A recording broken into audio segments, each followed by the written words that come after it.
ஏற்றத்தாழ்வுகள், பெண்ணடிமைத்தனம், சாதி, இப்படி நிறைய தப்பான விஷயங்களின் அடிப்படையா சனாதனம் இருக்கு. அதனாலதான் அதை ஒழிக்கணும்னு சொல்றாங்களே அப்படின்னு நீங்க கேக்குறீங்க.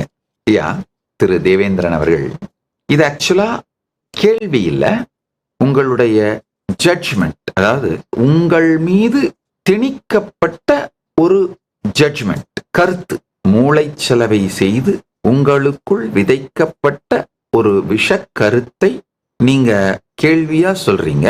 ஆனா இதுல ஒரு அழகான ஒரு வார்த்தையை நீங்க யூஸ் பண்ணிக்க, சொல்றாங்களே அப்படின்னு கேட்டிருக்கீங்க. அப்படின்னா ஒரு நல்ல விஷயம், இது உங்களுடைய கருத்து இல்லைன்னு நீங்க தெளிவா காமிச்சிட்டீங்க. சொல்றாங்களே, அதை பற்றி நான் என்ன சொல்லணும் அப்படின்னு கேக்குறீங்க. கரெக்ட். அதாவதுங்கய்யா திரு தேவேந்திரன் ஐயா அவர்கள், நல்லா கேளுங்க.